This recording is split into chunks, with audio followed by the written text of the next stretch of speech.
காங்கிரஸ் கூட விஜய் கூட்டணி வச்சிருக்காருல்ல, அதை பத்தின கருத்து என்ன? அது ஒரு காமெடி மேம். அது வந்து பாத்தீங்கன்னா நம்ம 2009 நம்ம இனத்தையே கொன்று குடிச்சாங்க காங்கிரஸ். அவர் வந்து த்ரிஷாக்கு தான் போராட்டம் பண்ணுவார், நம்மளுக்கு எல்லாம் பண்ண மாட்டாரு.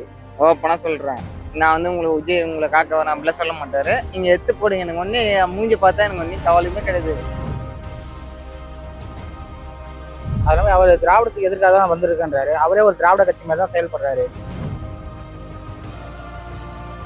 இப்போ காங்கிரஸ் இருக்காங்கல்ல, காங்கிரஸ் இத்தனை ஆண்டு காலமா திமுக கூட இருந்தாங்க, இப்ப தாவேகா கூட தாவி இருக்காங்களே, அதை பார்த்து நீங்க என்ன காங்கிரஸை பார்த்து என்ன சொல்ல விரும்புறீங்க?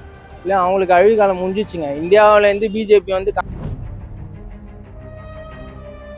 இவர் சந்தர்ப்பவாத ஒரு அரசியலுக்காக போயிட்டு ஒரு அற்ப இதுக்கு போய் நிக்கிறது ரொம்ப பெரிய தப்பு.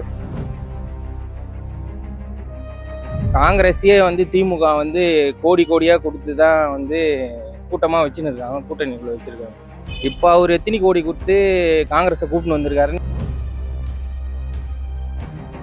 விஜய் கிட்ட வந்து ஈழத்தமிழருக்கு ஆதரவாக வந்து அவர்கிட்ட ஒரு சைன் கேட்டிருந்தோம். அதுக்கே வந்து பார்த்தீங்கன்னா எனக்கு இதில் இன்ட்ரெஸ்ட் இல்லைன்னு சொல்லி விஜய் வந்து உதறி தள்ளிட்டு போயிட்டாரு.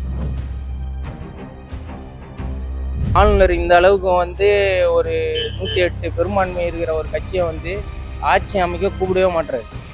அது யார் பின்னாடி இந்த ஆளுநரை தூண்டுறாங்கன்றத வந்து அவங்க ஒருத்தர் கூட வாய் திறந்து கேட்க மாட்டாங்க.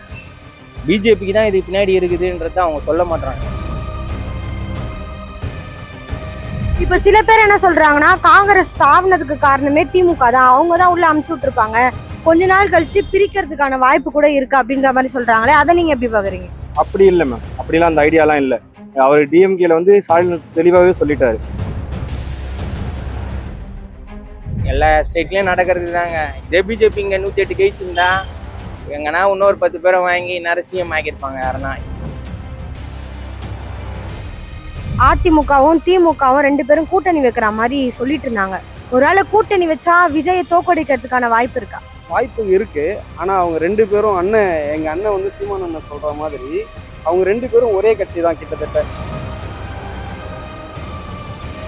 மூணாவது வந்து இலவசம் வேணாம் எங்களுக்கு. நீனா எங்க காசு எடுத்து கொடுக்குது, நீ யாரியா? இப்போ நான் அந்த ஆட்டோ ஓட்டுறேன், நான் ஆட்டோ டிரைவரு, நான் ரோட் டாக்ஸி கட்டணும், ஆட்டோல ஓட்டுறேன். நீனா எனக்கு இலவசம் கொடுக்கல.